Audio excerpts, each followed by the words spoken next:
some type of drama in this Trump situation, but this has to do with a prosecutor and the DA. Her name is apparently Fani Willis, and she's been urged to resign because apparently they've been sleeping together. Let's tune in. Well, calls are growing for Fulton County, Georgia District Attorney Fani Willis to step down from the election interference case against former President Trump. I mean, can she do the job with all that's going on? That's the question. She herself is snarled in a messy love triangle, allegedly, and faces calls to resign for paying her alleged lover, Nathan Wade, big money, $650,000, despite him having no experience. She put him on the Trump case, arguably the biggest case of her career, and paid him, and now stuff's happening. Here's Trump's attorney. Can you imagine your first day on the job? You barely got any experience, and your boss is like, yeah, you don't have any experience, but I'm going to give you the hardest job we ever had, and I'm going to pay you the most money you ever seen. And not only that, I'm going to pay you the best out of everybody. That sounds a little fishy to me, can't lie. I think there's a general concern in this country right now, and this sheds light on that, Martha, in that we're appointing these individuals to positions of power where they have access to taxpayer money, and they're selecting cases to become more famous, not do the right thing. And then we see this slew of corruption that eventually comes down, including this story. Florida Congressman Byron Donalds with this: the Lord did not cause you to stumble into $600,000 in taxpayer money because you're sleeping with the lead prosecutor. There's prosecutorial misconduct. Fani should be removed and disbarred. Steve Harrigan on the story in Marietta, Georgia now. Steve. Harris, the fight today is over divorce proceedings, whether or not they should be unsealed, and whether that district attorney, Fani Willis, should be forced to be deposed to give testimony in this divorce case. Another hearing coming up next month. We'll look at whether the two. So apparently this guy on the right, his name is Nathan. He's been having an affair with the DA, which is his boss. And his wife is now divorcing him and forcing them to testify, including this woman. And this situation is so crazy because now they're fighting in a case against Trump, and Trump is now trying to put this in the media, put this in the courtroom, and have the case thrown out. And this is some wild stuff, man. This is some wild stuff. Who behaved improperly, and whether they improperly used taxpayer money to take vacations. Many are already beginning to say that the district attorney should step aside. I think that the case is, if it hasn't gone off the rails already, it's about to. And I don't see anything good coming from her staying in charge of the case at this point. And I think a lot good can happen if she steps away. This is obviously a huge distraction. We've already gotten a hint at what might be in those divorce proceedings. On Friday, lawyers for the estranged wife. They got the receipts. They got the receipts. 2 airline tickets. DoubleTree.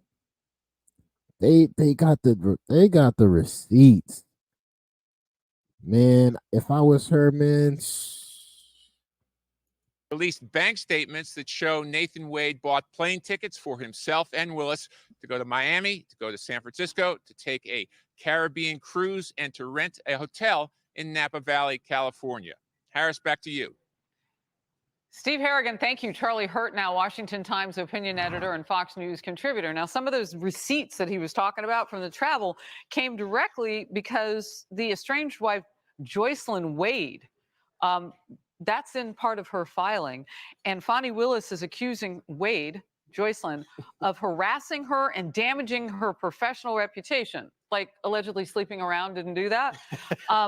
And she said she's doing that also by subpoenaing her for a deposition in the divorce case. Well, you want to win your divorce case and you think you found the woman who's been spending taxpayer money, that might be a way to do it. This gives meaning to the phrase bringing the receipts. She's literally bringing the receipts. It's all so incestuous, and I think that it very much plays to Donald Trump's benefit because it's such a soap opera. Like right when you think politics can't get any crazier, then this stuff happens, and I think it sort of undermines and reminds people that everywhere you have these highly partisan charges against Donald Trump, whether it's Fulton County or New York City or Washington, D.C. They're some of the most lawless places. And this just adds a whole veneer of sort of grossness to it that I think kind of helps him in his political argument that these are partisan charges. All right, let's talk about this case for a bit. Legally, I've been reading, they cannot remove her from the role while, this is going on. And she has said she will not step away.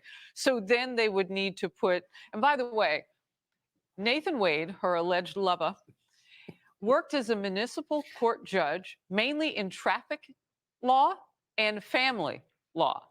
And Fox Research found that he had never been involved litigating a felony. But he's in charge. Fresh off the boat. Never done a case like this in his life. But because he's allegedly sleeping around with this woman, he's got the biggest opportunity and the biggest payday of his life. $650,000 worth of it. I can't believe this is actually going on. This can't be politics. This got to be TV. Of the election interference case of Donald Trump. Yeah, and they have put so much effort into this case. And money. And money, obviously, as we saw with the receipts. And then, meanwhile, it's not like Atlanta is the safest place to walk around at night. It's not like aren't they have plenty of crimes things they could be going doing on in Atlanta. But this is their focus. And again, it goes back to the political argument that Donald Trump makes, which is this is all partisan. This has nothing to do with law and order. Former President Trump, speaking of which, is teasing supporters about a potential vice president choice, even before a single ballot has been cast in tomorrow's New Hampshire primary. Some high-profile Republicans are talking up their outspoken advocacy of Trump and his policies. Certainly, if the president asked, I would have to think about it because I want to help him however I can. The only thing I want is 4 more years of Donald Trump and a Republican majority in the Senate, majority in the House, and the White House. And if I can help achieve that through my endorsement by being on the campaign trail in my home state of South Carolina for the next 4 or 5 weeks and then beyond, that's the goal. I'm not getting into any conversations with President Trump, but I've said for over a year I'd be honored to serve in this administration in any capacity. Your thoughts? So obviously, you've got people like Elise Stefanik and Tim Scott who are getting a jump on the sort of Veep stakes.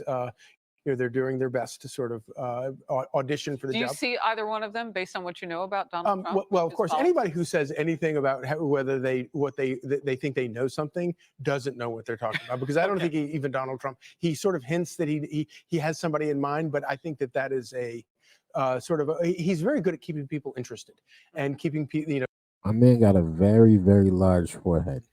Can't lie. I've been looking at it. I've been trying not to say nothing about it, but he's got a very, very, very large forehead, and he's rocking the fit. He's rocking it clean.